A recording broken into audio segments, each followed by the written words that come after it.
Assalamualaikum warahmatullahi wabarakatuh. Selamat pagi. Yang terhormat Bapak Ambaransa SPD MPD sebagai dosen pengampu pengantar pendidikan dan teman-teman yang berbahagia sekalian. Puji syukur marilah kita panjatkan kepada Allah Subhanahu wa taala atas rahmat berupa kesehatan sehingga kita bisa berkumpul daring secara online ini. Tak lupa juga sholawat serta salam semoga tetap tercurahkan kepada junjungan kita Rasulullah SAW. Kami dari kelompok 1 yang beranggotakan, saya sendiri Nadia Mahmudah, Muhammad Rizky Faujan, Rahmat Khairinur, Ada Maharani, Robiatul Adawiyah, Mutia Elwi Emilia Nur Haida, Nur Mawati Rahma, dan Raudatul Madinah.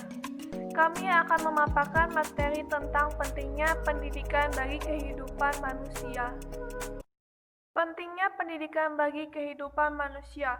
Materi pertama yaitu pentingnya pendidikan, materi kedua yaitu pengertian dan fungsi pendidikan, materi ketiga yaitu hubungan manusia dan pendidikan, materi keempat yaitu tujuan pendidikan, materi kelima yaitu peningkatan kualitas pendidikan.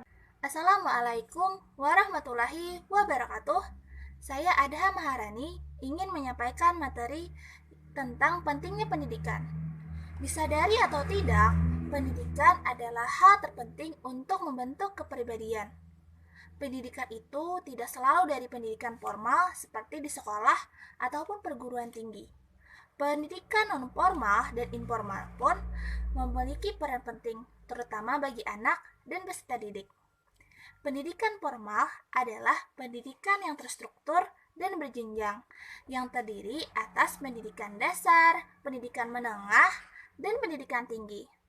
Sementara pendidikan non-formal adalah jalur pendidikan di luar pendidikan formal, yang dapat dilakukan secara terstruktur dan berjenjang, seperti kelompok belajar, lembaga pelatihan, dan majelis taklim.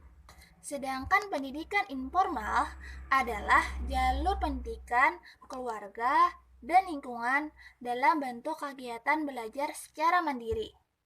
Oleh karena itu, dalam membangun dan melakukan penguatan, peserta didik perlu mensinergiskan ketiga komponen lembaga pendidikan tersebut. Upaya yang dapat dilakukan adalah orang tua dan pendidik dapat memahami berbagai fase pada anak. Dengan begitu, orang tua dan pendidik dapat menyadari dan melakukan upaya perbaikan sikap terhadap anak dalam proses pendidikan formal, non-formal, baik itu informal. Baiklah, sekian dulu penyampaian materi dari saya. Materi selanjutnya akan disampaikan oleh rekan-rekan saya. Terima kasih. Pengertian pendidikan. Pendidikan menurut bahasa Yunani yaitu berasal dari kata pedagogik yang artinya ilmu menuntun anak. Menurut orang Romawi, pendidikan diartikan sebagai eduker, yang artinya mengeluarkan dan menuntun tindakan merealisasikan potensi anak sejak dilahirkan ke dunia. Menurut Kamus Besar Bahasa Indonesia, pengertian pendidikan berasal dari kata dasar didik, yang artinya memelihara dan memberikan latihan mengenai akhlak dan kecerdasan pikiran. Menurut Ki Hajar Dewantara, pendidikan diartikan sebagai daya upaya untuk meningkatkan budi pekerti, pikiran dan jasmani anak agar dapat menyempurnakan hidup, yaitu hidup dan menghidupkan anak agar selaras dengan alam dan masyarakatnya. Dari pengertian-pengertian tersebut dapat disimpulkan bahwa pendidikan adalah menuntun anak sejak lahir agar dapat mendewasakan jasmani dan rohaninya dalam interaksi alam beserta lingkungannya. Assalamualaikum warahmatullahi wabarakatuh. Perkenalkan, nama saya Nur Haida. Saya akan menjelaskan tentang fungsi pendidikan. Kira-kira apa aja fungsi pendidikan itu? Nah, ada 3 fungsi pendidikan. Yang pertama, mengembangkan wawasan subjek didik mengenai dirinya dan alam sekitarnya. sehingga akan timbul kemampuan membaca, serta akan mengembangkan produktivitas dan kreativitasnya. Yang kedua, melestarikan nilai-nilai insani yang akan menuntun jalan hidupnya, sehingga keberadaannya baik secara individu maupun sosial lebih bermakna. Yang ketiga, membuka pintu ilmu pengetahuan dan keterampilan yang sangat bermanfaat untuk kelangsungan dan kemajuan hidup bagi individu maupun sosial. Sedangkan pendidikan nasional berfungsi untuk mengembangkan kemampuan dan membentuk watak serta peradaban bangsa yang bermartabat dalam rangka mencerdaskan kehidupan bangsa, bertujuan untuk mengembangkan potensi peserta didik agar menjadi manusia yang beriman dan bertakwa kepada Tuhan Yang Maha Esa, berilmu, sehat, kreatif, dan bertanggung jawab. Secara umum, semakin berpendidikannya seseorang, maka akan mendapatkan pendapatan yang lebih baik lagi. Hal ini memungkinkan karena orang yang berpendidikan itu lebih produktif dibandingkan dengan orang yang tidak berpendidikan. Namun kebanyakan orang lain hanya memprioritaskan mengejar uang atau mendapatkan uang dibandingkan dengan mengejar pendidikan. Namun siapa sangka orang yang berpendidikan itu memiliki tingkatan pengetahuan yang sangat tinggi dibandingkan dengan orang yang tidak berpendidikan. Baiklah, sekian dulu penyampaian dari saya. Selanjutnya akan dilanjutkan oleh pemateri berikutnya. Terima kasih. Perkenalkan, nama saya Mutia Mulyana. Di sini saya akan menjelaskan tentang hubungan manusia dan pendidikan.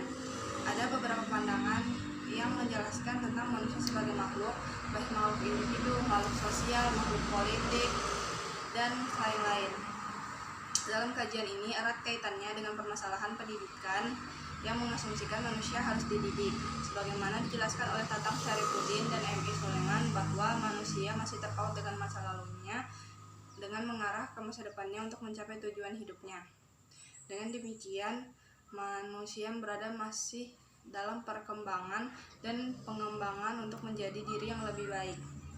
Berdasarkan hal di atas, manusia juga dituntut untuk menjadi manusia yang ideal, sebagaimana disebutkan bahwa manusia yang ideal itu adalah manusia yang diharapkan atau manusia yang dicita-citakan oleh semua manusia, dan manusia wajib mengupayakan untuk mewujudkan agar dirinya menjadi manusia yang ideal yang sesuai dengan kodrat dan martabatnya.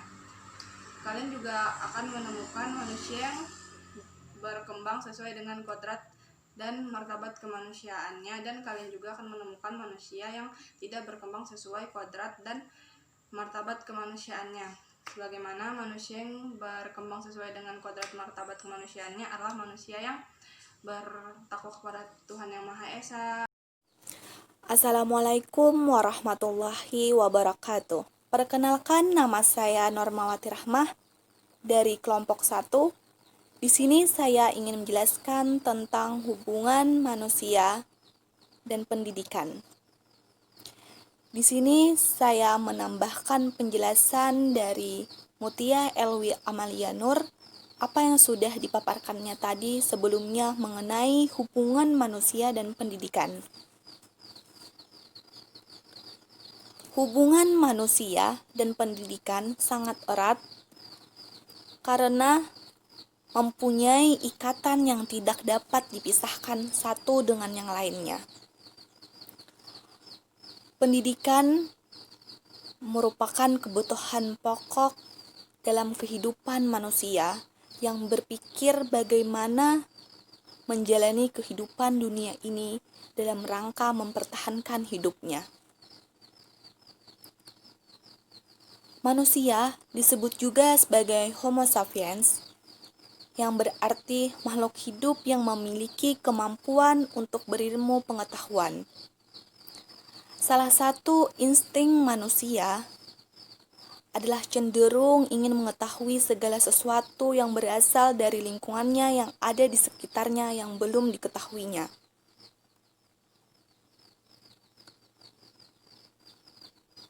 Berawal dari yang mereka tidak tahu apa-apa bisa menjadi tahu.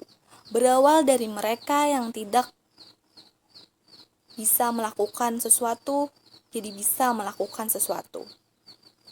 Setiap manusia itu membutuhkan pendidikan.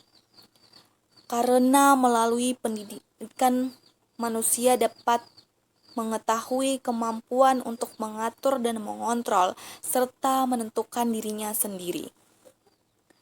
Manusia tumbuh dan berkembang melalui pendidikan. Oleh sebab itu, manusia memerlukan pendidikan demi mendapatkan perkembangan untuk kehidupan yang optimal sebagai seorang manusia. Berdasarkan Undang-Undang Sisdiknas Nomor 20 Tahun 2003 Bab 1 menyatakan pendidikan adalah usaha sadar dan terencana untuk mewujudkan suasana belajar dan proses pembelajaran agar peserta didik secara aktif mengembangkan potensi dirinya untuk memiliki pengetahuan spiritual keagamaan, pengendalian diri, kepribadian, berakhlak mulia, serta keterampilan yang dibutuhkan di dalam dirinya, masyarakat, bangsa, dan negara. Menurut Tatang S., pada tahun 1994 menyatakan ada 3 prinsip antropologis yang menjadi asumsi perlunya manusia mendapatkan pendidikan dan perlu mendidik, yaitu: yang pertama, prinsip historitas. Maksud dari prinsip ini adalah bagaimana manusia berada dalam perjalanan hidup, dalam perkembangan dan pengembangan diri untuk mewujudkan diri sebagai seorang manusia. Yang kedua, ada prinsip idealistas. Maksud dari prinsip ini adalah seorang manusia memiliki keinginan untuk menjadi ideal. Karena sosok manusia ideal merupakan gambaran yang dicita-citakan. Sebab itu, manusia berusaha mewujudkan dirinya untuk menjadi manusia yang ideal. Dan yang terakhir, yang ketiga, ada prinsip aktualitas. Maksud dari prinsip ini adalah bagaimana manusia memiliki berbagai kemampuan yang tidak dibawa dari kelahirannya dalam perkembangan menuju kedewasaan. Dan dalam pembentukan kemampuan ini dapat dirangkum dalam istilah pendidikan. Mungkin itu saja yang dapat saya jelaskan mengenai hubungan manusia dan pendidikan. Assalamualaikum warahmatullahi wabarakatuh. Perkenalkan, nama saya Emrti Paujan. Di sini saya akan menjelaskan tujuan pendidikan. Tujuan pendidikan ini memiliki 2 fungsi, yaitu memberikan arah kepada kegiatan pendidikan dan merupakan suatu yang ingin dicapai oleh segenap kegiatan pendidikan. Sedangkan tujuan pendidikan nasional adalah untuk mengembangkan potensi peserta didik dan beriman dan bertakwa kepada Tuhan Yang Maha Esa, berakhlak mulia dan menjadi warga negara yang demokratis. Dalam PPRE nomor 19 tahun 2005 tentang Standar Nasional Pendidikan, pasal 26 ayat 1 disebutkan pendidikan dasar bertujuan untuk meletakkan dasar 1. Kecerdasan, 2. Pengetahuan, 3. Kepribadian, 4. Akhlak mulia, dan 5. Keterampilan hidup mandiri, dan yang ke-6 mengikuti pendidikan lebih lanjut. Pendidikan ini sangat penting karena negara dilihat maju atau mundurnya negara bisa dilihat dari segi pendidikan. Apakah pendidikannya maju atau tidak? Contoh negara maju dengan pendidikannya maju seperti Amerika Serikat, dan Jepang. Assalamualaikum warahmatullahi wabarakatuh. Perkenalkan, nama saya Rahmat Hairinor dari kelompok 1 akan melanjutkan mengenai tujuan pendidikan. Pada PPRI nomor 20 tahun 2003 pasal 26 ayat 3 tentang tujuan pendidikan menengah umum berbunyi, pertama, kecerdasan setiap orang memang tidak sama, tetapi kita harus bisa mengenali diri sendiri, apa yang menjadi keunggulan pribadi masing-masing. Kedua, pengetahuan sangat penting dalam kehidupan manusia. Tidak hanya di sekolah, di dunia kerja pun pengetahuan sangat dibutuhkan, karena tanpa pengetahuan pekerjaan tidak akan terselesaikan dengan baik. Ketiga, kepribadian menentukan setiap manusia agar menjadi pribadi yang disiplin. Keempat, akhlak mulia.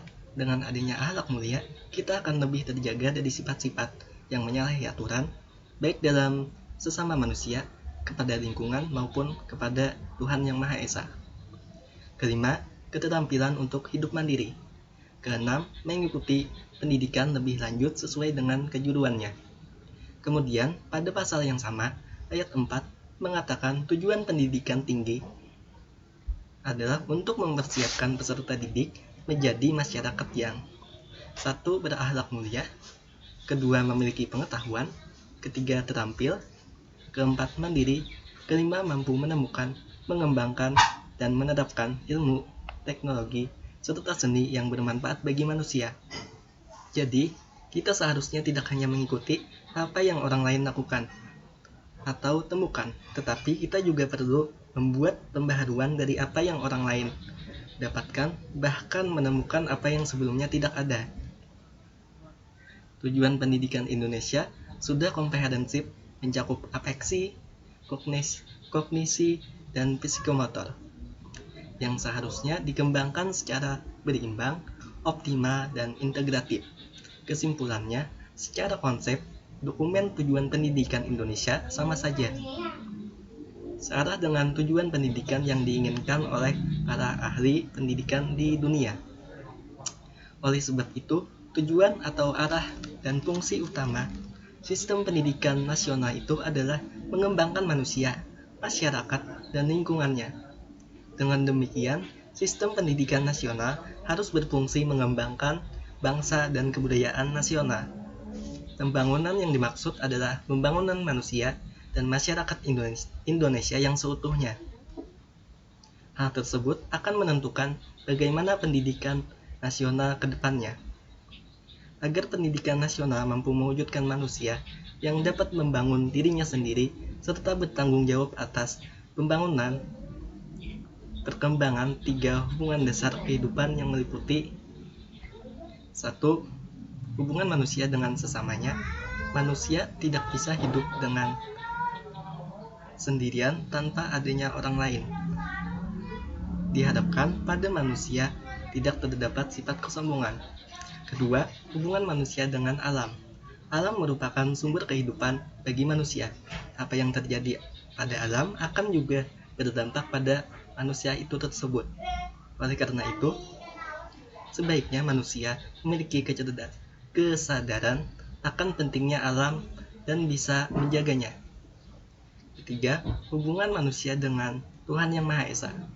Dari tiga aspek, yang paling penting adalah hubungan manusia dengan Tuhannya. Karena jika kita mengamalkan apa yang ada pada agama, semua hubungan manusia dengan hal apapun akan terjalin dengan baik. Dikarenakan pada agama banyak membahas tentang kehidupan dan aturan apa yang boleh dan apa yang tidak boleh dilakukan. Agar memenuhi fungsi tersebut, kurikulum harus berisikan komponen yang dapat menunjang pencapaian nasional. Tujuan pendidikan nasional mempunyai fungsi untuk mengembangkan pribadi, pengembangan masyarakat, pengembangan kebudayaan, dan pengembangan bangsa Indonesia. Untuk menciptakan kehidupan yang bermartabat. Dengan demikian, pendidikan nasional mempunyai idealisme yaitu Pancasila. Nilai yang terkandung dalam Pancasila ini akan membatasi atau mengendalikan unsur-unsur pendidikan nasional. Pendidikan nasional terikat oleh ketentuan-ketentuan baik yang bersifat konstitusional maupun operasional. Assalamualaikum warahmatullahi wabarakatuh. Perkenalkan, saya Rabiatul Adawiyah dari kelompok 1. Kali ini saya akan menjelaskan tentang peningkatan kualitas pendidikan. Apa sih peningkatan kualitas pendidikan itu? Peningkatan kualitas pendidikan merupakan serangkaian proses pengkajian, analisis, pelaporan, serta peningkatan mutu pendidikan.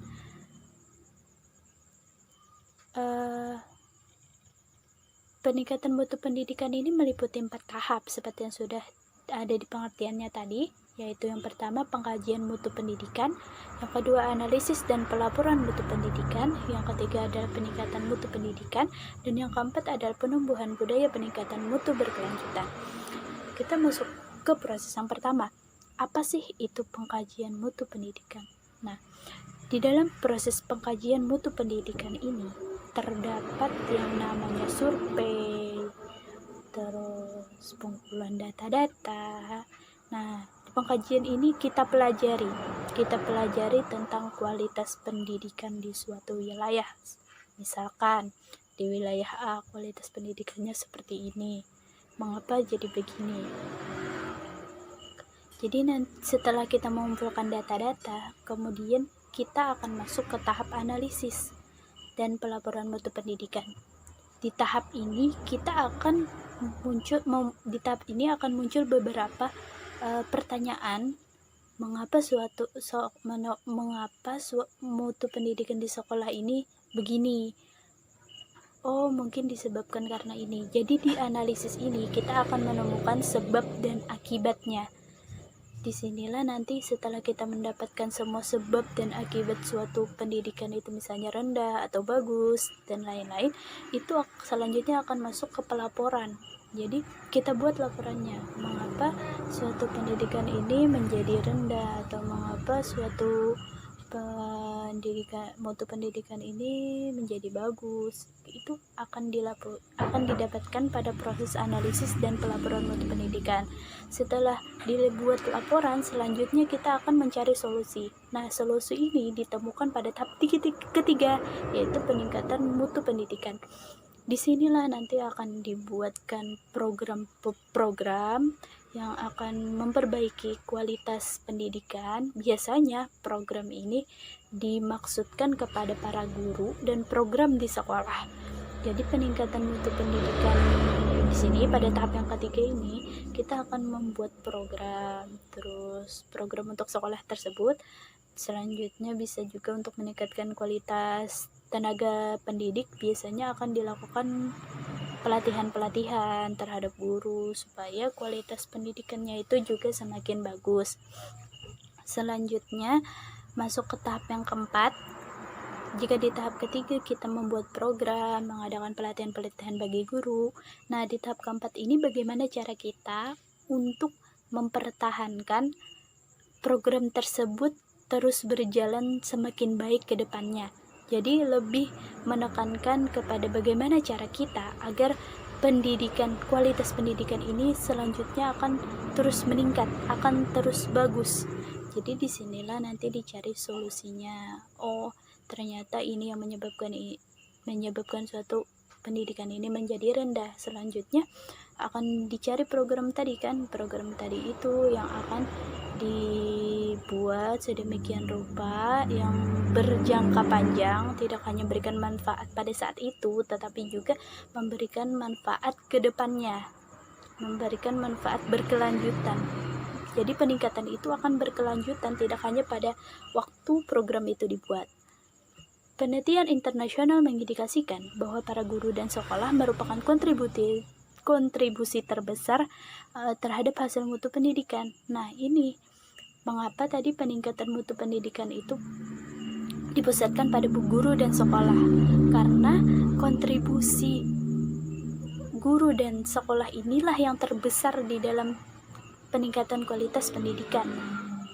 Selanjutnya, agar dapat berjalan dengan efektif dalam konteks kebijakan dan manajemen sistem penjaminan dan peningkatan mutu pendidikan ini perlu menyediakan fleksibilitas yang memadai yang akan memungkinkan kabupaten untuk mengaji dan meningkatkan mutu di wilayah prioritas. Jadi penjaminan dan peningkatan mutu pendidikan ini harus fleksibel. Artinya memungkinkan daerah terpelosok seperti kabupaten-kabupaten sekolah di wilayah pelosok-pelosok untuk juga dapat mengkaji dan meningkatkan mutu di wilayah prioritas tersebut. Biasanya terdapat wilayah-wilayah yang mutu pendidikannya itu emang perlu ditingkatkan. Nah, itu biasanya menjadi wilayah prioritas yang seharusnya manajemen ini dapat memberikan fleksibilitas terhadap sekolah atau kabupaten tersebut sehingga kualitas pendidikan ini merata, tidak hanya misalnya pada kota yang tinggi tetapi juga di daerah pelosok-pelosok kabupaten kecil di wilayah tersebut juga akan memiliki kualitas pendidikan setara dengan di kota. Hal inilah yang perlu dibuat untuk dapat meningkatkan kualitas pendidikan di Indonesia. Sekian dari saya, mungkin itu saja yang dapat saya sampaikan. Wassalamualaikum warahmatullahi wabarakatuh. Kesimpulan dari materi kami adalah pendidikan sangatlah penting karena pendidikan merupakan pembentukan kepribadian. Terdapat 3 jenis pendidikan, yaitu pendidikan formal, non-formal, dan informal. Pendidikan adalah upaya menuntun anak sejak lahir untuk mencapai kedewasaan jasmani dan rohani dalam interaksi alam beserta lingkungannya.